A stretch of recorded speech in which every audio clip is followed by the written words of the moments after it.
बिस्मिल्लाहिर्रहमानिर्रहीम। अस्सलाम वालेकुम। मैं हूं डॉक्टर कमर अब्बास। आप देख रहे हैं मेरा YouTube channel doctors veterinary clinic.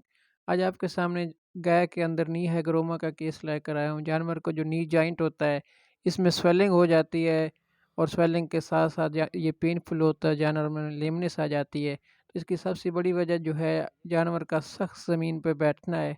जब जानवर सख्त ज़मीन पर बैठता है तो स्मॉल जो कैपिलरीज हैं वो रप्चर हो जाती हैं और रप्चर होने के बाद वहाँ पर स्वेलिंग हो जाती है और फ्लूइड भर जाता है और जानवर उठने बैठने में पेन फील करता है, लेमनेस महसूस करता है। तो इसका जो इलाज है वो सर्जिकली भी किया जाता है और हम इंजेक्शन भी लगाते हैं, लेकिन इस जानवर का इलाज जो है सर्जिकली किया गया। हमने उस एरिया को जहाँ पर कोशिश करते हैं कि साइड पर हम इन्सिजन दें, वहाँ पर हम जानवर की शेव की, वहाँ पर इसको एंटीसेप्टिक लोशन लगाया और करने के बाद हमने ब्लेड की मदद से जानवर का जो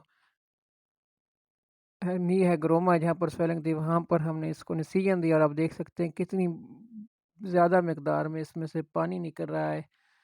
तो हम इसको अच्छी तरह जो है इसमें से जो फ्लूइड है वो पानी है वो निकाल लेते हैं और उसके बाद किसी भी काउंटर इरिटेंट ड्रग्स जिसमें हम आमतौर पे कॉर्टिकोस्टेरॉइड्स और टिंचर आयोडीन का इस्तेमाल करते हैं, तो वो हमने इसमें फ़िल की और फ़िल करने के बाद वहाँ से इसको वॉश किया।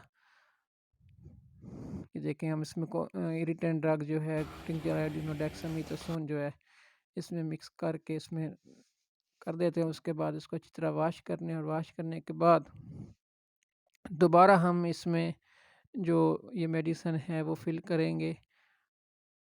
ये देखने हम इसको अच्छी तरह सफाई कर रहे हैं ताकि जो बिल्कुल एक बार जो फ्लूइड है वो खुश्क हो जाए।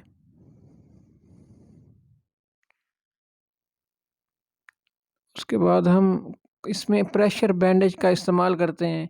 जो गर्म पट्टी होती है आम ज़ुबान के अंदर कहते हैं, हम उसको खींच के जानवर के नी पे बांध देते हैं ताकि जो है दोबारा इसमें जो फ्लूइड के भरने के चांसेस हैं वो ना हो और जानवर जो है इसमें रीअकरेंस ना हो। तो ये देखें इसको पट्टी को जो है गर्म पट्टी जो उसको क्रे बैंडेज कहते हैं उसमें उसको खींच के इस जॉइंट के ऊपर जो है वो अच्छी तरह इसको बांध देते हैं। उसके बाद जो है नी कैप जो आमतौर पर फुटबॉलर या जो स्पोर्ट्स फैंस हैं वो नीज पे लगाते हैं, तो हम उसमें वो एडजस्ट कर देते हैं। तो नी कैप एडजस्ट करने के बाद इसको हम 3 से 5 दिन एनएसएड एंटीबायोटिक्स पे रखेंगे। इस बैंडेज को भी हम चेंज करेंगे, दोबारा काउंटर रिटेंट्स का भी इस्तेमाल करेंगे और इंशाल्लाह ये जानवर अल्लाह के फजल से जो है जल्द बेहतर हो जाएगा। तो ये हम इसके ऊपर जो है नी कैप लगा रहे हैं ताकि इसके ऊपर प्रेशर रहे और जो फ्लूइड दोबारा भरने के चांसेस हैं वो कम से कम हो सकें। ये देखिए इसको हम एडजस्ट कर रहे हैं और ये देखें कितने ही बेहतर तरीके से इसके ऊपर ये फ्लेक्सिबल होती है और ये आराम से एडजस्ट हो जाती है।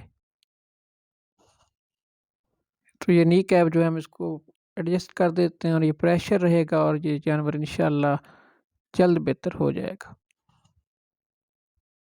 उम्मीद करता हूँ कि ये वीडियो जो है आपके लिए मुफीद साबित हुई होगी। मज़ीद अच्छी वीडियो देखने के लिए देखते रहें डॉक्टर्स वेटनरी क्लिनिक।